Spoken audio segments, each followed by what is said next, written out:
장마 중에 우리 주일을 성수하기 위해서 예배의 자리에 나온 모든 성도님들께 하나님의 크신 은혜와 축복이 함께 하시기를 바랍니다. 내일이 초복이랍니다. 제가 이번 주 중에 우리 골목식당에 식사를 갔더니 우리 최성희 사장님께서 삼계탕을 우리 교인들에게 섬겨주시겠다라고 해서 오늘 삼계탕을 교회에서 준비를 했습니다. 그래서 제가 여러분들에게 닭 유머를 하나 하려고 합니다. 지난번에 제가 좀 얘기를 한 게 있었는데 거기에 새로운 몇 가지를 덧붙여서 초복을 앞두고 제가 닭 유머를 같이 함께 나누려고 합니다. 여러분 한번 알아맞히시기 바랍니다. 세상에서 가장 빠른 닭은 어떤 닭이라고 했죠? 후다닥. 예, 지난번에 제가 했던 거죠. 후다닥. 성질이 급해서 죽는 닭이 있답니다. 꼴까닭. 그 정도는 알고 계시죠? 정신줄을 놓고 사는 닭이 있대요. 횟가닥이랍니다. 세상에서 제일 비싼 닭이 있대요. 이건 모르시죠? 세상에서 제일 비싼 닭. 텔레비 경제 뉴스에 나오는 닭인데 코스닭이랍니다. 코스닭. 집안을 망쳐 먹는 닭이 있답니다. 쫄딱. 예전에 날리던 닭이 있답니다. 한가닥 했다는 거죠. 우리 찬양대는 맨날 그런 것만 연구하시는 거야. 닭이 제일 싫어하는 말이 있대요. 닭이 제일 싫어하는 말. 닥쳐. 여러분 한성지라는 닭이 있대요. 한성지라는 닭. 미치고 팔닭이랍니다. 미치고 팔닭. 근데 마음이 짠한 닭이 있대요. 마음이 찐한 닭. 마음이 짠하게 만드는 닭이 있대요. 밑바닥이랍니다. 밑바닥. 싱싱한 닭이 있대요. 싱싱한 닭. 바닥이랍니다. 상사병에 걸려서 죽기 일보 직전에 닭이 있답니다. 콩닭이랍니다. 이건 잘 모르시죠? 금요일에 불타오는 가장 뜨거운 닭. 불닭. 세상에서 수다를 제일 잘 떠는 닭이 있대요. 속닭이랍니다. 제가 언젠가도 말씀드린 것 두 가지를 얘기하고 마치려고 하는데요. 세상에서 가장 나쁜 닭, 쪼닥이랍니다. 딴 사람을 쪼아대는 쪼닥. 여러분, 이 닭, 저 닭 해도 세상에서 제일 좋은 닭은 어떤 닭일까요? 지난번에 제가 말씀드렸죠. 토닥이랍니다. 서로 위로해주고 격려해주고 등을 두들겨주고. 이번 한 주도 날씨가 덥지만 또 장마로 습해서 불쾌수가 높지만 다른 사람을 잘 토닥토닥 섬겨주시는 여러분의 삶이 행복한 삶이 될 줄 믿습니다. 우리가 요즘 사도행전 말씀을 같이 나누고 있습니다. 사도행전은 교회의 기원에 대해서 우리에게 소개해주고 있습니다. 교회는 언제 어떻게 어떤 모습으로 시작되고 교회는 어떻게 발전되었을까. 우리는 사도행전을 통해서 교회의 바람직한 모델을 발견하게 됩니다. 그런데 이 초대교회가 탄생하는 과정에서 당시 유대의 교인들에게 많은 핍박을 당하게 되었습니다. 그 이유는 유대인들이 예수님을 십자가에 못 박혀 죽으신 나사렛 예수 그리스도를 바로 구주라고 복음을 전했기 때문입니다. 예수의 이름으로 성전 미문에 앉아 있었던 안진뱅이를 일으키기도 했고 병을 고치기도 하고 귀신을 내어 쫓게 되자 이 유대교 지도자들은 이 예수를 믿고 전하는 사도들을 협박하고 위협하고 또 매질을 하고 심지어는 감옥에 가두면서 예수 그리스도의 이름을 말하지 말라고 그 사도들의 입을 봉인을 했습니다. 그러나 그럴수록 사도들은 담대히 나가서 복음을 전하게 되었습니다. 그러자 그 초대교회 사도들의 모습에 감동을 받은 많은 사람들이 예수를 믿고 구원받는 역사가 나타났습니다. 특별히 예루살렘에 이스라엘의 절기를 따라 순례하기 위해서 각 나라에 흩어져 살던 유대인들이 예루살렘 성전을 방문하게 되었습니다. 그때 당시 다른 나라에 흩어져 살던 유대인들이 모여 살던 곳을 디아스포라라고 이야기했는데 그 디아스포라에서 온 유대인들이 사도들의 설교를 듣고 우리가 오랫동안 기다렸던 메시아가 바로 예수님이었구나라는 사실을 발견하면서 그들이 예수님을 믿게 되었습니다. 뿐만 아니라 이 예루살렘에 있었던 제사장들까지도 이 사도들의 설교를 듣고 또 사도들의 삶을 보고 감동을 받아서 예수를 믿는 일이 생겨나게 되었습니다. 먼 디아스포라에서 온 이 유대교 성지 순례자들이 오히려 예수를 믿게 되고 심지어 제사장까지 예수를 믿는 일이 생기게 되자 이 산헤드린 공회의 지도자들은 기독교를 심각한 위협으로 간주하고 핍박을 하기 시작했습니다. 무려 여러 사람들을 붙잡아다가 감옥에 가두기도 하고 심지어 이 스데반을 목숨을 빼앗기까지 했습니다. 그것은 당시 산헤드린은 사람을 체포하고 구금할 수는 있으나 사람의 목숨을 빼앗을 수 없음에도 불구하고 그들이 사람의 목숨을 빼앗기까지 기독교를 심각한 대적으로 생각하고 기독교에 대한 핍박을 노골적으로 하기 시작했습니다. 그 중에 율법을 추종하던 열렬한 사울이라고 하는 청년은 이 기독교인들을 잡아다가 감옥에 가두는 일을 하기 시작했습니다. 박해가 일어나자 예루살렘에 있었던 유대인들이 사방으로 흩어지게 되었습니다. 예루살렘에서 온 유대와 사마리아 접경까지 이 초대교회 교인들은 흩어져면서 오늘의 본문의 말씀에 보니까 복음을 전하게 되었습니다. 여러분, 박해를 받은 초대교회에 무슨 일이 있었을까요? 저는 오늘 세 가지를 여러분과 같이 함께 살펴보려고 합니다. 첫 번째, 초대교회의 위기는 복음이 확산되는 기회가 되었습니다. 여러분 4절 5절 말씀 다시 한번 우리가 다 같이 봉독합니다. 그 흩어진 사람들이 두루 다니며 복음의 말씀을 전할 때 빌립이 사마리아 성에 내려가 그리스도를 백성에게 전파하니. 아멘. 그러나 흩어진 사람들은 즉 초대교회 교인들은 두루 다니면서 말씀을 전하였다. 이 빌립이라고 하는 사람은 사마리아 성에 내려가서 사람들에게 그리스도를 전파했다라고 이야기하고 있습니다. 스데반 선교 이후에 초대교회는 큰 박해를 받았지만 그 박해는 예루살렘에만 모여있던 제자들을 사방으로 흩트리는 사방으로 퍼뜨리는 결과를 초래하게 되었습니다. 그때 당시 바로 오늘 본문에서는 한 사람을 주목하며 소개합니다. 이 사람은 빌립이라는 사람이었습니다. 이 빌립이라는 사람은 스데반과 마찬가지로 헬라파 출신의 유대인이었습니다. 다시 말씀드리자면 예루살렘과 온 유대를 벗어난 이방인 지역에서 살고 있었던 유대인이었습니다. 그도 스데반과 마찬가지로 절기를 따라 예루살렘에 순례하러 왔다가 예수를 믿게 되었습니다. 사도들을 통해서 예수를 구주로 영접했던 그는 스데반과 마찬가지로 율법과 하나님 말씀을 잘 알고 있는 그런 사람 중에 한 사람이었습니다. 그는 7 집사 중에 한 사람이었습니다. 우리는 7 집사 하면 오늘날 서리 집사를 생각하기 쉬운데 초대교회에서 7 집사는 오늘날 장로와 같은 역할을 했다라고 이야기하는 분들도 있고 그들이 차지했던 비중을 살펴보게 되면 그들이 초대교회에서 아주 중요한 일들을 감당했던 것을 발견하게 됩니다. 우리가 스데반의 경우를 통해서 알다시피 그가 성경 말씀에 정통했고 많은 사람들 앞에서 담대하게 복음을 증거하고 설교했다는 것을 통해서 발견하게 됩니다. 사도행전 21장에 보게 되면 이 빌립을 전도자라고 표현하고 있습니다. 마찬가지로 스데반처럼 이 빌립도 담대히 나가서 복음을 증거하는 사람이었습니다. 그는 바로 디아스포라의 신실한 유대인 중에 한 사람이었지만 이제 사도들에 의해서 복음을 접하게 되었고 복음을 접한 그가 스데반이 순교하는 모습을 보고 불가피하게 예루살렘을 떠나게 되었습니다. 그가 간 곳은 바로 사마리아라고 하는 곳이었습니다. 그는 그곳에서 담대히 복음을 증거했다고 오늘 본문은 소개하게 됐습니다.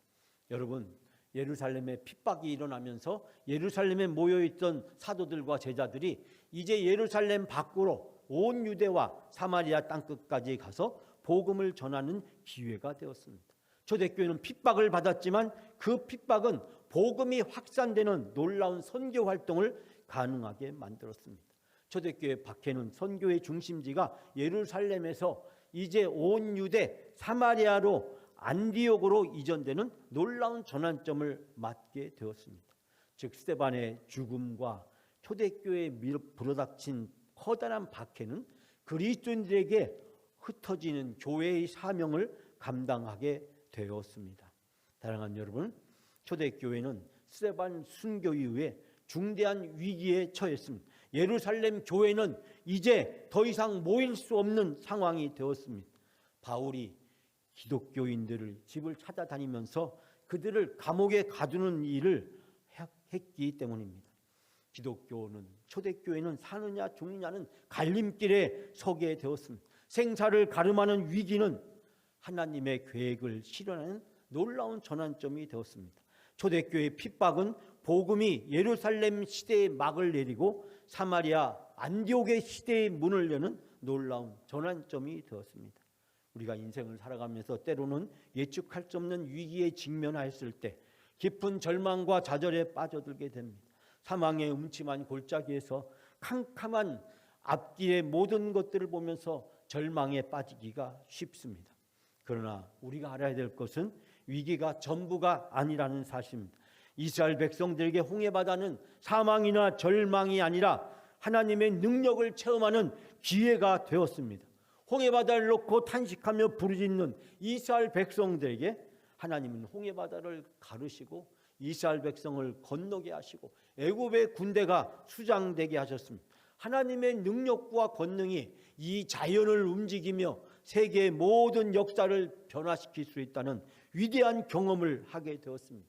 광야는 죽음의 땅이 아니라 만나와 메추라기로 하나님의 기적을 경험하는 기회가 되었습니다.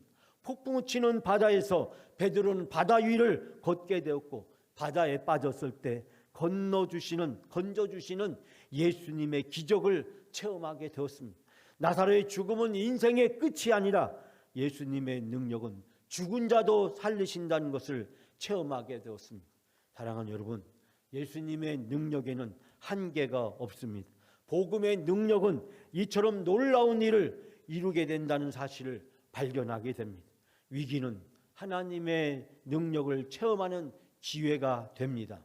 하나님은 아직도 나를 사랑하시고 나에게 은혜를 베풀어 주시며 나에게 세상 누구도 불가능한 능력과 기적을 경험하는 은혜의 통로를 경험할 수 있도록 인도해 주십니다. 위기 때 하나님을 만나고 하나님께 기도하고 하나님을 의지하면 하나님은 그 위기가 기회가 되고 이적과 기적의 문을 활짝 열어주시는 축복의 통로가 되는 줄 믿습니다. 사랑하는 여러분, 우리 앞에 무슨 상황이 우리를 기다리고 있다고 할지라도 하나님은 그 모든 것들을 축복으로 은혜로 바꾸어 주시는 하나님이신 줄 믿습니다. 여러분 인생에 또 이번 한 주도 이 하나님의 은혜를 경험하는 귀한 시간이 되시기를 주님의 이름으로 축복합니다. 두 번째 복음은 치유와 회복의 놀라운 능력을 가져다 줍니다. 여러분 6절 7절 말씀 우리가 다 같이 함께 봉독합니다. 무리가 빌립의 말을 듣고 행하는 표적도 보고 한 마음으로 그가 하는 말을 따르더라. 많은 사람에게 붙었던 더러운 귀신들이 크게 소리를 지르며 나가고 또 많은 중풍병자와 못 걷는 사람이 나으니. 아멘. 빌립이 스데반처럼 말씀을 전하고 있었을 때 사람들은 그 말씀을 들었습니다. 그리고 빌립이 하는 기적을 보기도 하면서 빌립이 하고 있는 그 말을 쫓았다라고 이야기하고 있습니다. 빌립의 이야기를 들으면서 마치 스데반의 설교를 듣고 유다의 회중들이 느꼈던 것처럼 사마리아 사람들은 자기가 지금까지 헛된 우상과 이방을 섬기고 있었음을, 거짓을 쫓고 있음을 발견하게 되었습니다. 그리고 그들은 그 모든 것들을 내려놓고 이 빌립의 설교를 통해서 예수가 바로 우리의 메시아시고 예수가 바로 우리의 구주시라는 사실을 발견하고 받아들이게 되었습니다. 오늘 말씀에 그들이 귀를 기울였다라고 하는 이 말씀의 뜻은 바로 그들이 그 빌립의 설교를 듣고 그 빌립의 설교를 통해 나타난 말씀을 받아들였다라는 것입니다. 뿐만 아니라 빌립은 귀신을 내어 쫓고 그리고 악한 귀신이 사람들에게서 큰 소리를 지르며 쫓겨나가고 많은 중풍병자와 그리고 지체 장애인들이 불구자들이 깨끗이 나음을 받고 고침을 받는 역사를 경험하게 되었습니다.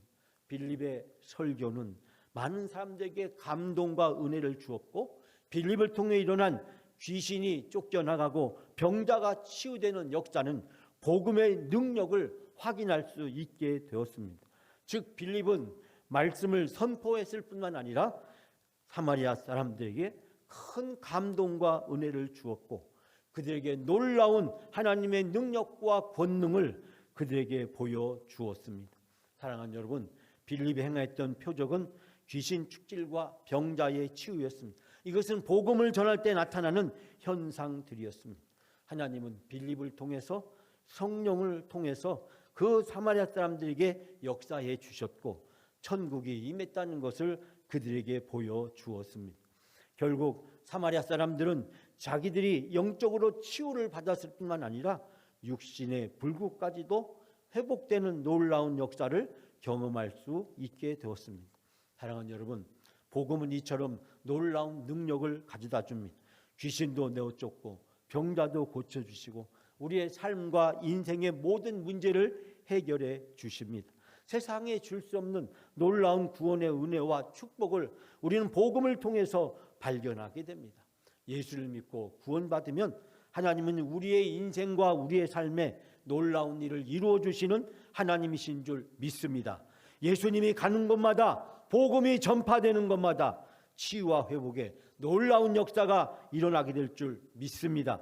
우리 앞에 어떤 문제가 있든지 복음은 예수 그리스도는 성령은 모든 것들을 변화시켜 주시는 하나님의 능력과 기적을 경험하게 될 줄 믿습니다. 날마다 또 이번 한 주도 하나님의 놀라운 능력을 경험하시는 여러분의 삶이 되시기를 주님의 이름으로 축복합니다. 세 번째로 복음은 우리에게 큰 기쁨을 넘치게 부어 주십니다. 여러분 8절 말씀 8절 다 같이 함께 봉독합니다. 그 성에 큰 기쁨이 있더라. 다시 한번 합니다. 그 성에 큰 기쁨이 있더라. 여러분 그 성은 바로 사마리아 성입니다. 사마리아 성은 버림받은 성입니다. 버림받은 사람들입니다. 유대인들에게 배척당한 사람들입니다. 구원의 반열에서 제외되어 있던 사람들입니다. 유대인들은 이 사마리아 사람들을 온전히 받아들이거나 인정하지 않았습니다. 그 때문에 예수님이 사마리아 지역에 가시는 것, 사마리아 여인과 대화하는 것, 사마리아 사람들에게 복음을 전파하는 것에 대해서 유대인들은 상당히 당혹하게 생각했고 유대인들은 그것을 인정하지 않으려고 했습니다. 여러분, 그러나 빌립은 바로 이 사마리아 성에 가서 담대히 복음을 전하게 됩니다. 따지고 보면 빌립은 바로 헬라파 출신의 유대인이었습니다. 그는 지금 예루살렘에 거주한 유대에 거주하는 사람이 아니라 바로 저 이방인 헬라 지역에서 거주했던 성실한 기독교인이었습니다. 그리고 충성스러운 신앙인 중에 한 명이었습니다. 그는 율법을 잘 알고 있었고 율법을 매일 준수하기 위해서 최선을 다하는 삶을 살았고 그는 1년에 3번씩 예루살렘을 향해서 순례길을 나서는 아주 경건한 유대인이었습니다. 평생 동안 율법을 따라서 그리고 랍비나 서기관들이 가르치는 말씀에 순종하며 회당에서 예배하고 기도하면서 그리고 예루살렘 성전에 나와서 하나님 앞에 예배하고 기도하는 사람이었습니다. 그러나 그가 복음을 접하게 되었을 때 그는 자기가 지금까지 율법 속에서 하나님의 은혜를 올바로 깨닫지 못한 것을 알게 되었습니다. 그리고 그가 예수 그리스도의 복음을 받아들이게 되었을 때 바로 하나님은 이 빌립을 통해서 사마리아 성에 보내시고 이 사마리아 성의 복음을 전파하게 하십니다. 예루살렘과 온 유대 지방에서는 아람어라고 하는 히브리어를 사용했지만 그러나 그 밖의 지역에서는 바로 이 헬라어를 사용했습니다. 당시 로마 시대에는 헬라어가 많은 지역에서 공용어로 사용되어졌는데 이 사마리아 사람들은 아람어 히브리어를 아는 사람도 있었지만 대부분이 헬라어에 능통한 사람이었습니다. 하나님은 절묘하게 바로 이 헬라파 출신의 유대인이자 기독교인이 되었던 7 집사 중에 한 명이었던 바로 빌립을 준비해 놓으시고 빌립을 이 사마리아 성에 보내시고 그 사마리아 성에서 바로 헬라어로 유창하게 그들에게 바로 복음을 전하게 된 것입니다. 하나님의 섭리가 얼마나 깊은지를 우리는 발견하게 됩니다. 즉 복음이 예루살렘 사도들에게서 이제 바로 오늘 본문에 등장하는 이 빌립과 그리고 훗날 사도 바울을 통해서 이방인에게 복음이 전해지는 놀라운 역사가 이루어지는 것을 발견하게 됩니다. 복음은 이 사마리아 성과 사마리아 사람들에게 큰 기쁨을 주고 그들을 축복해 주었습니다. 우상으로부터 그들을 해방시켜 주고 참된 구원의 진리를 발견하게 되었습니다. 즉 예수 그리스도 그분은 모든 사람을 사랑하시며 모든 민족을 구원하시기 위해서 이 땅에 오셨고 유대인뿐만 아니라 사마리아인과 그리고 이방인까지도 구원하시는 분이라는 사실을 발견하게 됐습니다. 복음이 제한이 없다는 것을 모든 사람을 구원하시는 하나님의 능력이라는 사실을 그들은 빌립의 설교를 통해서 듣게 되었고 그들은 복음을 받아들이게 되었습니다. 그들은 더 이상 우상 숭배와 헛된 종교의 압제로부터 벗어날 수 있게 되었고 이제 참된 구원과 기쁨을 얻게 되었습니다. 사랑하는 여러분, 사마리아인들에게 성령이 역사했고 성령은 그들을 예수 그리스도를 구원으로 진리로 받아들이게 만들었습니다. 여러분, 복음은 참된 기쁨을 주며 모든 것을 자유하게 해주는 놀라운 능력을 우리에게 베풀어 줍니다. 일본 도쿄의 제국 호텔이라고 하는 한 호텔을 미국의 건축가인 프랭크 로이드 라이트라는 사람이 건축을 하게 되었습니다. 그는 호텔의 공사를 맡은 뒤 그 기초 공사를 한 데만 무려 2년이라는 시간이 걸리고 그리고 다시 2년 동안 그 호텔을 건축해서 4년째 호텔이 완공하게 되었습니다. 그런데 그가 호텔 공사를 맡은 지 기초 공사를 한 데만 무려 2년이라는 시간을 매달렸다고 합니다. 기초 공사하는데 너무 많은 시간을 보냈기 때문에 그만큼 돈도 2배 이상 들어갈 수밖에 없었답니다. 주변에 있는 많은 사람들이 그 호텔이 완공되었을 때 사람들은 그 호텔을 비웃고 조롱했답니다. 너무 많은 시간 동안 너무 많은 돈을 들여서 너무 많은 기초 공사에 시간과 돈을 들여서 실패한 호텔이라고 비웃고 조롱했다고 합니다. 그런데 그 호텔이 지어진 후에 50년이라는 시간이 지났을 때 도쿄에 큰 대지진이 발생했고 이 지진 때 많은 건물들과 도로들이 다 파손되었지만 이 호텔만큼은 아무것도 손상되지 않은 채 견고하게 서 있었다고 합니다. 그때서야 사람들이 왜 라이트가 이 호텔의 기초를 짓는데 그 많은 시간과 돈을 들이는지 발견하게 되면서 일본 건축계의 신화처럼 남아있다고 합니다. 여러분, 우리 인생의 기초는 하나님이십니다. 우리 인생의 기초를 굳게 하는 것은 바로 복음인 것입니다. 복음은 우리가 누군지를 발견하고 하나님이 어떤 분인지를 알게 할 뿐만 아니라 우리가 하나님의 은혜로 예수 그리스도의 구속의 은혜로 구원받았다는 놀라운 사실을 깨닫게 됩니다. 복음 위에 예수 그리스도의 십자가 위에 하나님의 믿음 위에 기초를 단단하게 쌓은 신앙의 인생은 어떤 시련이 와도 환난이 와도 유혹이 와도 시험이 와도 당당하게 이겨내게 되는 것입니다. 아무 근심 걱정 없이 흔들리지 않게 되는 놀라운 능력을 경험하게 됩니다. 사랑하는 여러분, 위기와 고난은 성도들에게 축복의 기회가 됩니다. 절망과 환난은 천국을 바라보게 만들고 영생의 능력을 사모하게 만듭니다. 하나님을 믿고 예수님을 붙잡고 성령을 사모하면 절망이 희망으로 바뀌고 죽음이 생명이 되고 지옥이 천국으로 변하고 슬픔이 변하여 기쁨이 되는 놀라운 하나님의 치유와 회복의 능력을 경험하게 될 줄 믿습니다. 사랑하는 여러분, 우리가 어떤 상황에 있든지 그 상황은 우리들에게 축복의 기회로 하나님이 바꾸어 주실 줄 믿습니다.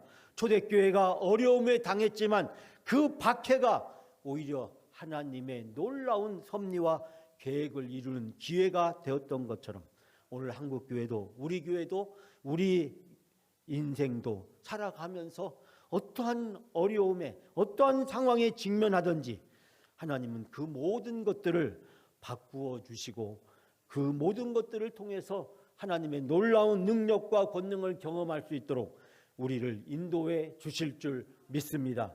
이번 한 주도 이번 여름도 올 한 해도 2024년 후반부도 하나님께서 우리를 인도해 주시고 함께해 주셔서 모든 것들을 선하게 바꿔주시는 하나님의 놀라운 능력을 경험하시는 여러분이 다 되시기를 주님의 이름으로 축원합니다.